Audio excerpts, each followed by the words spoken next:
Welcome to the Unfinished Success Podcast, where today's episode we're going to be talking about being trapped in our own situations, being trapped by our community, and being trapped by our people. My name is Quentin Carter. We got a special guest with us here today.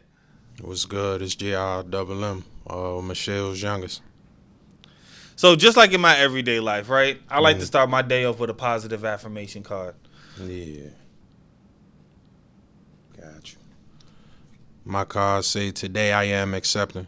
Today I will open my heart and listen with an open mind to new ideas and opportunities. Oh, okay. Of course, I got to give me some good vibes, too. Today, I am flexible. Today, I will adapt to changes in my life with an open mind and a positive outlook. Okay. Hey, and I think that goes right into the theme for today. Because today, at first, we're going to be talking about being trapped in our own neighborhood. So, when you think about the environment you grew up in, first, what area are you from? I'm from Southeast Washington, D.C.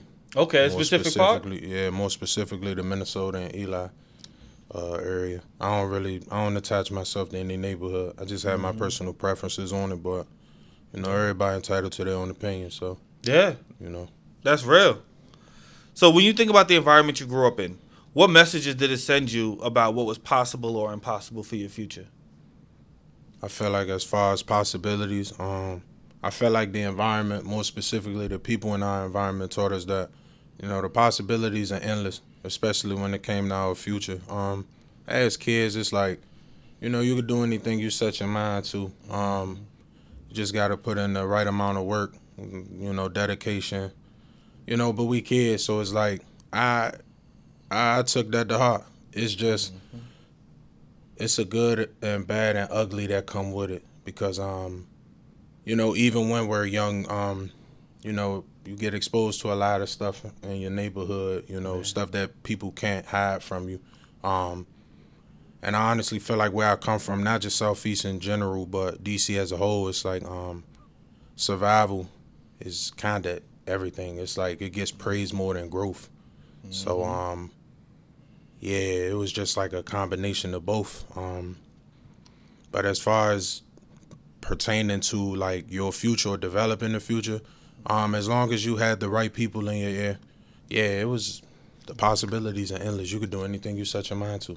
But do you think that sometimes, because I know that this was a case, I'm not from D.C., I'm from New York, right? And where I know that I talk to my mom about this all the time. My mom, she talks about, she wanted us to become doctors when we grew up, right? She wanted a lawyer in the family, right? But I was like, Mom, ain't none of y'all doctors, ain't none of y'all lawyers, right? So I had the same I'm mindset. not exposed to how to become a doctor. I'm not exposed how to become a lawyer. So you wouldn't even know how to go about doing it. Right. I feel the same way. Yeah, that's kind of where the tough part come in at.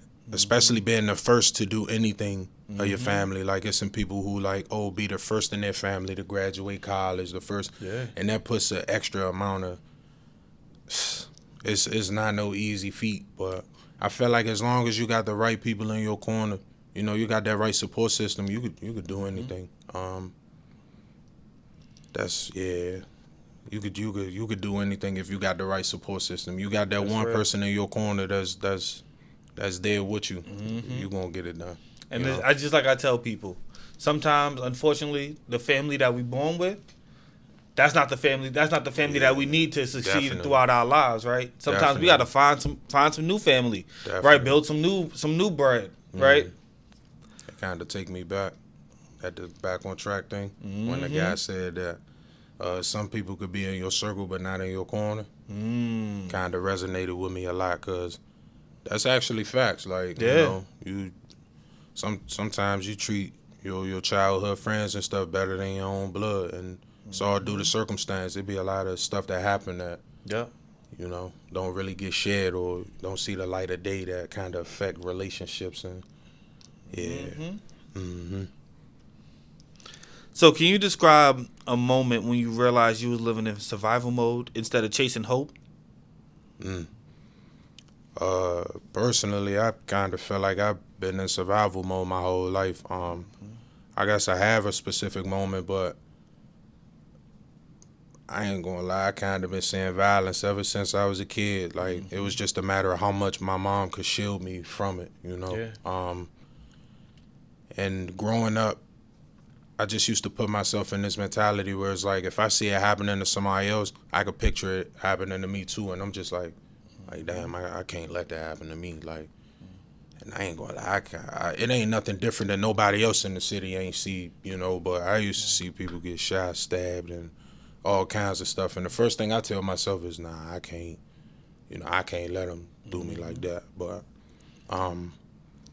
yeah, I feel like I've been in survival mode my whole life the moment I step out the door. Because you never know. Like, the one time you may drop your guard, want to have a good time, it'll be the one time something might actually happen. It's unfortunate, but, you know, it's where I come from, you know. It's where we come from. It's the world we live in. So, unfortunately, right, where that's that vicarious trauma, right? Yeah. That we carrying trauma from other individuals. Like, if something happened to somebody else, we know something happened to our parents. We know something happened to our grandparents, right? Yeah. We might carry that same trauma. Like, where there was a video that was going around, and these white kids is pushing these black kids out of Rosedale, right? One of the little girls in the video is my mom, right? And like they was throwing rocks and stuff at my aunt. So like where that created like a level of disdain for like being in certain areas within where I grew up at, right? Because it was associated and tied to that very specific event. Yeah, kill. I'm sorry your folks went through that. That's jive really crazy. Yeah, that is. That's insane. But it goes the same for like when we know people who've been shot, right? It goes the same for when we know people who've been stabbed, right? Just going to like the corner store, right? The same corner store we all go to. Man, taking your trash out, going to check the mailbox. It's like at any moment, you know. Man. It's the world we live in, man. It's either stay out the way, you know, get with it or get got, you know. The streets also come with sidewalks too, you know. That's facts. That's a fact. Yeah. So, you know what's funny? I believe a lot of that struggle, it came from not having, right? So, like, where if I'm mad because I can't eat, right? Do I care anything about anybody else? Nah, you ain't.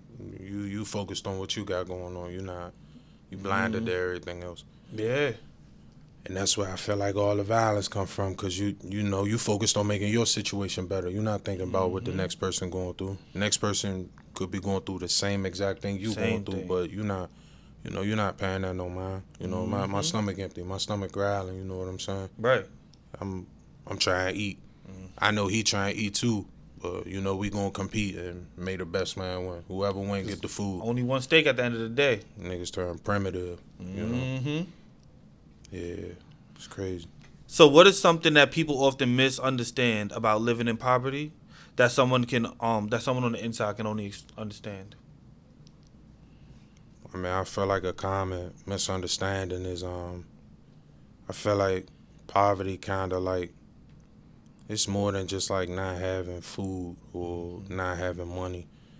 It kind of like shapes your life. It's like it kind of hinders you from thinking forward because you so focused on the immediate. You know, like I had my fair share times with my mom. It's like, and I'm Michelle's youngest. I'm the youngest son. So my mother was on like Section 8. She had government assistance and stuff. And it's like, it wasn't really enough, you know. It wasn't really enough, you know. Mom still was on a month-to-month basis, and I feel like that's kind of where the trapped feeling comes in at, because it's like you're so hyper-focused on just working and stuff just to get by this month. You're not thinking about next year. You're like, man, I got to make a way this month, do the same thing tomorrow, and it's like, it don't be no room to get no rest, or because you're going to feel bad about it. Like, damn, I know I'm supposed to be working. Like, I know I'm supposed to be. Yeah. I feel like that's where the trap feeling come in at, because it's like, it's hard out here, you know. It's hard out here. Shit ain't doing nothing but just getting more expensive. Man. Yeah, I mean, they can increase the minimum wage, but, you know, taxes going to follow soon after. So facts. Yeah, but when it comes to poverty, I feel like it goes way past just like having an empty refrigerator. You know, Mm-hmm. sometimes the water getting cut off, sometimes the light getting cut off. It's like it kind of forces you, and I feel like it could probably turn into a permanent lifestyle, just like a living on a month to month basis. Because it's like you're not foreshadowing the future. You focused on the now, like you trying Mm-hmm. to just work to get by. And then sometimes I even view poverty not even as it's just not having, right? Mm, So whether it not being not having resources, not having family could even be poverty, right? Because mm, like let's say you grew up, you got both parents in the house, right? You got mm, a sibling, but you don't got much, right? Y'all might mm. be arguing over small stuff, Yeah, but if y'all all stuck together and y'all all got each other, that's a strength that y'all all have. I agree. I actually agree with that a lot. Sadly, I ain't had that in my family dynamic, but I agree with that because that kind of helps lighten the load. That yeah, my situation was different. Unfortunately, I as a kid, it's like I kind of lost like my oldest brother in like '08. So it was like on top of like the trying to get back thing, it's like I'm kind of watching like the change and like everybody, the effect that losing a loved one had on like my whole entire family while Right. trying to, you know what I'm saying, trying to just kind of get through life basically. And it's like it don't make it no better. It's just like, damn, I gotta find a way. I just gotta put one foot in front of the other and just, keep going. How old were you in '08? I ain't gonna lie, I think I was like Mm, 9, 8, 9, 10, somewhere in that window. yeah. Uh, yeah, I like lost my oldest brother. My He just, condolences. yeah, he passed away on the basketball court. Kind of just, think they said he just went into cardiac arrest while playing basketball. I just collapsed on the court. Oh man. Yeah, but Oof. yeah, it was just a lot. It was heavy. And unfortunately, like that, right? When family needs to stick together, that's when part when everybody start falling apart. They want to get to Facts, fighting, bickering. Every little facts. thing matter. Yeah, facts. That's exactly where I am right now. Mm-hmm. I mean, it's all love. It's just, I gotta preserve my peace. Rest her soul. It's like I be kind of telling them and telling myself like, the person I want to talk to the most, like my mother. I can't even talk to my mother no more. Like, you think I'm gonna fight to talk to y'all, to Yeah. have a relationship with y'all? Y'all know y'all. You know what I'm getting too into it. Nah, that's real. I'm getting That's a too real into it. emotion. Like I watch my son with my wife every single day, right? My wife, Mm, she does all the heavy lifting, right? I give her all the flowers. She's the greatest mom, the greatest wife, right? And I couldn't imagine life without her, yeah. right? So I know my son couldn't imagine life without her. Mm, So where I definitely do feel with you in that sentiment. I appreciate that. So how does your internal voice during your darkest moments they shape the way that you saw the world and yourself? Mm. Uh, at first, it was like very detrimental. Um, a lot of the times the voice you hear in your head, it's not right. It don't tell you the truth, but it's like, who else can you listen to? You don't want to talk to others because you don't want to feel like a burden.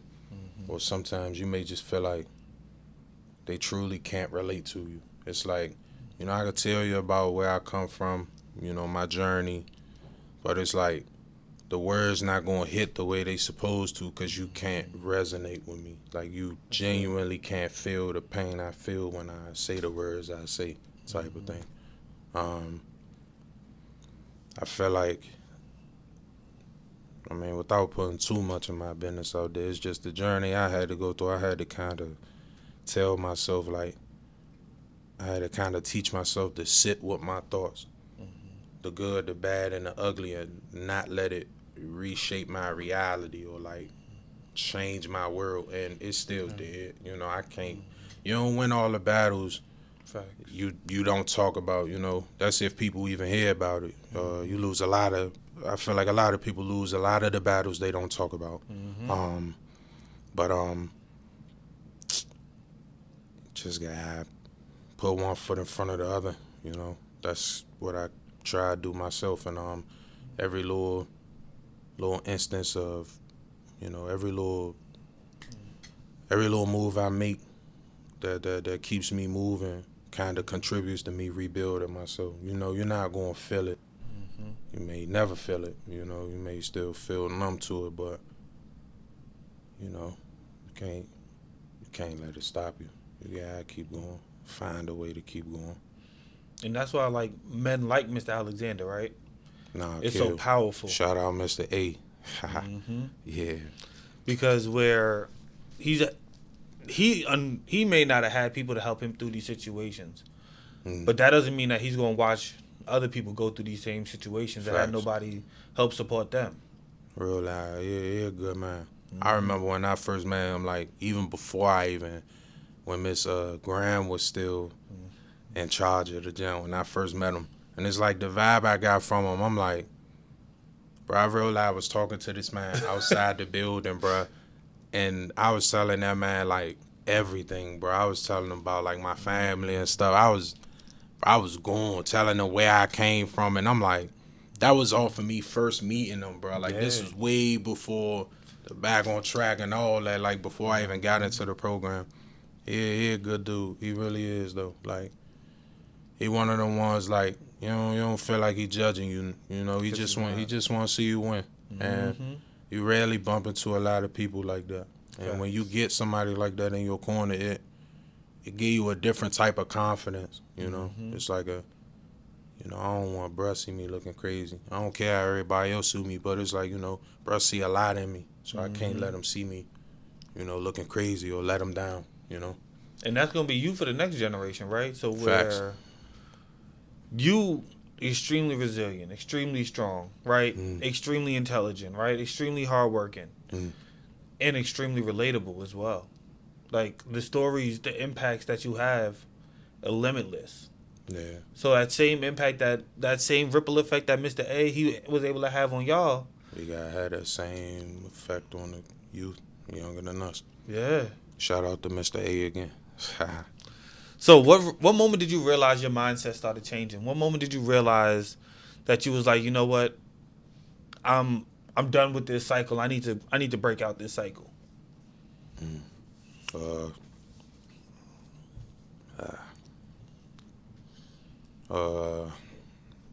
Unfortunately, when I lost my mom, it crushed my world.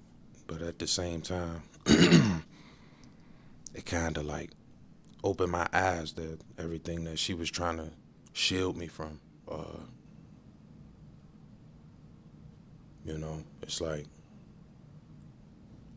I gotta change. It's like, and on top of hurting at the same time, it's like, you know, you kind of saw everything for what it's worth. You see the true colors in people in certain places. You know, it's heavy. It's real heavy. Yeah, I hate that it took for that to kind of snap me into it or out of it. But yeah, man, you kind of see the world for what it is, and you see the people for what they really are. Kind of make you hate growing up, because you know, as a child, everything is simple. Yeah. You know, you idolize certain people, you look up to certain people, but you don't know the real them. You know, you're looking at them as heroes and stuff, but when you grow up and you see the good, the bad, and the ugly, you know, you start tilting your head and lifting your eyebrow up like, you know, yeah. And that's her on your chest, right? Nah, this my niece. I had just lost in February. Oh, definitely my condolences. I appreciate that. So where I remember my first tattoo, right, that I wanted to get. I wanted to get like a graveyard on my back, right? Oh yeah. With all the people like I had lost, but like they weren't on the graves. They were like in angels in the sky. Oh yeah, that sound fire. Right. You should still get that. So where, and it was because like I carried all of this pain on my back. Like that's where I felt it, right? That's where I carried it. But then I had to not releasing the people, but releasing the pain, right? Because releasing the things you can't change, and that's it's difficult. And then try and come to terms with it. Mm-hmm. You know, And I know it's difficult because it don't feel like reality. It don't feel like it should be real. feel like it's simulation. Mm-hmm. Yeah. But then we know as people, right? We gotta kind of still keep thriving. We gotta kind of still keep going. We can't let our life stop at that moment. Facts. We have to do what we got to do to make them proud. Facts. Yeah, man, I feel the same way. That's where my music coming at. I literally use it as like a form of expression at this point. It make it more therapeutic, you know, because I don't really vent about what I go through. I kind of just hit my boy T-Roy up. I'm about to come get a session and just, you know, clock in a therapy session, you know. I don't really. That's real. Yeah. And I'm glad you even brought up the fact of the music, right? Because some people, they do music straight from the heart, right? Yeah. Some people now, TikTok got everybody doing music just for a little bit of that 15 minutes of fame, right? So how has social media played an influence on the way that you see yourself? So I consider myself an artist.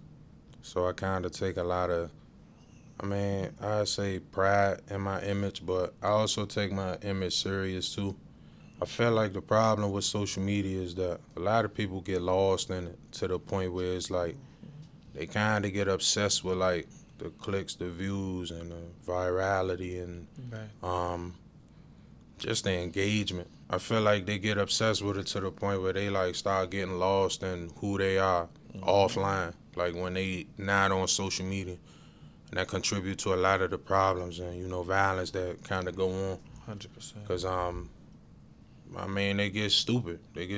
They get reckless. They, like you said, for the 15 minutes of fame, they be willing to sell their soul for it, you know. And it's like, you know, they don't know no better. You still gotta get held accountable for their actions, but they don't know no better. They think in the now. You know, they not thinking about years after making that decision. They not thinking that. No. They try and look sweet. I'm saying, I don't blame them. I do blame them, but it's like, you know, you wear them shoes at the end of the day. You know, yeah. Do you know why social media was first created? If I had to guess, I'd guess for like connections. 100%. Yeah. And those connections starting to controlling. Facts. Everybody being controlled by the same narrative, by the same look of things. And I ain't gonna be no hypocrite because of course I use social media too, but I kind of use it just to like, you know, promote my brand, promote myself. I ain't gonna be no hypocrite because it's like, you know, social media is where everybody at. So it's like if you're trying to promote a product, you know, why not promote it on a space you know everybody available, you know? Yeah. But that's that connection though. Yeah, facts. The networking type. Yeah. That's not a like going on there like, oh man, I gotta wear these type of pants because these type of pants popping. I gotta have my hair like this just because this hairstyle popping. Kill. You see me, I'm looking like Sideshow Bob, bro. I got a bed on myself a little bit. I'm out here Homer Simpson, so we. So there's also times when we're trapped in relationships, right? Whether it be to childhood friends, whether it being to people who we think that we owe something to, right? When's the first time you realized that a relationship in your life was limiting you as opposed to helping you grow? I could get 2 instances, but I ain't gonna use relationship as like a. And don't gotta be like a relationship like a girl, right? It could be a relationship. It's just somebody that was really close to. I just used to idolize him. It's all still love, but it's like growing up, like it's kind of like going back to what I was talking about, where it's like you kind of grow up and you see someone's true colors, and it's like you give them passes for it, like in a nah, that's not them kind of sense. But then it's like you kind of got to take it for what it is. As far as like a familiar person, family member, or some of that nature. But when it comes to like the relationship, like boyfriend, girlfriend, yeah, nah, I definitely had my fair share of relationships. The one before my last relationship I'm in now, yeah, it definitely pushed me to the brink. It's like I would rather encourage people to leave and hurt in the moment rather than prolong it and hurt more in the long run. Man. Because it's like you start to lose yourself. And when I say lose yourself, like you're going to see a ugly version of you that you probably never knew existed just because 100%. you forcing yourself to stay in that predicament. You know, maybe because you're scared to start something new, or you know, some people, you know, some people don't have that option because sadly, you know, sometimes lives come behind certain relationships, you know. Some people can't accept no, like some people don't want to see you with someone else, and it's unfortunate. It's like a very, very thin line, like heightened by like emotions. And emotions is like, yeah, it's that crash out energy when it comes to the emotions, man. It's like you seeing red, like boil in the china shop. You're not thinking about nothing. You hurt. You want whoever it is. It don't matter if it's brother, sister, mother, cousin, and a girlfriend. You want them to feel the same hurt that you feeling, you know, without thinking about the consequences. And yeah, that's a super thin line. Super thin line. And then I just want to harp on one thing that you said, right? Where when you get in certain relationships and it is a little toxic, right? Things aren't going the way that it should be going, right? And they're bringing out the worst in you. What it also allows that person to do is start controlling you, right? Yeah, exactly. Because that person starts setting you off whenever, right? At that point, you don't even know how your day's going to go when you interact with this person. Yeah, because you start going off of their energy. You start reflecting their energy and going off of how they acting. And yeah, man, that's shit ain't it, man. Yeah. You know, get out of there while you still can. And then also, I just wanted to say something directly to the camera where he said something very important, where if there's another life created in this relationship, it changes the relationship, right? Where as men, we have the ability to control if lives come in and out of this relationship, right? We have the right to protect ourselves. We have the right to do as we need to do for ourselves. So don't feel helpless when you gave up your control. I want y'all to sit there, think about it, and understand that we have the first step. We have the first step of control. Kill. Just don't. Yeah. You know what I'm saying? Like, and us as men, you know, it's two different spectrums. It's, you know, and it's a double standard. It's the women too, but it's like, you know, we men, bro. You know, we gonna get ridiculed about it. I know how it go. Us as men, don't matter if it's black, white, orange. You know what I'm saying? We men, so don't catch no DV off, no, you know, no limp. I ain't gonna cuss, but no limp, energy. I'm saying, if it ain't working, man, let that shit go, bro. Let it go. Let it go. You know.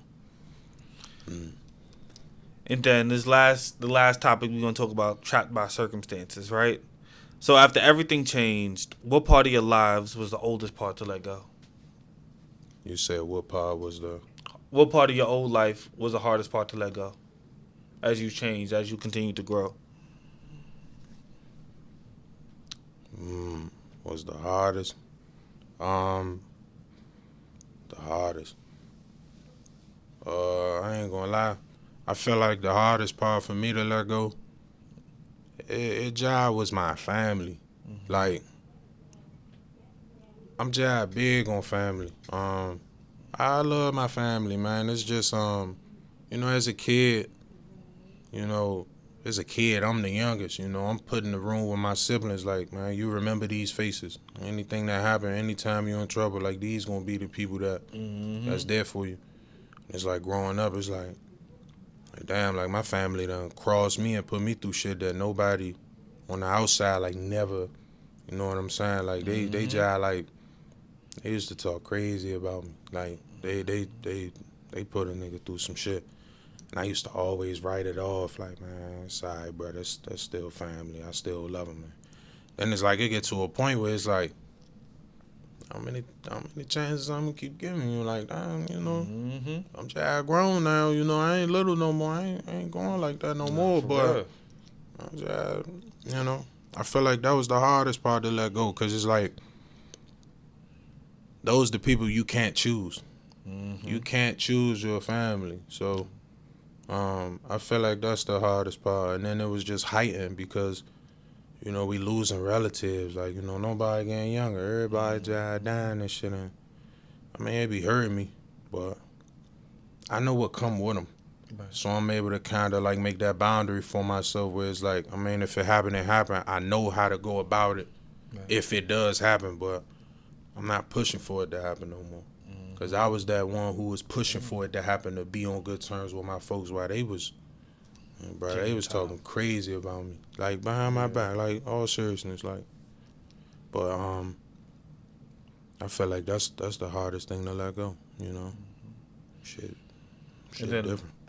And then I just want, this a reminder that, like, remember the family that we gonna have throughout our lives, right? The people who's really in our corners, the people who's really down for us, the people who's really caring about us, right?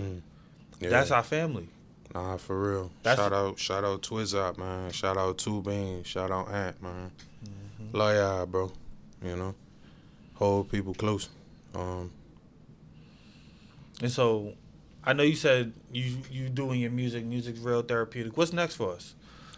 I actually got so what I want to do is I want to do like a 2-part mixtape.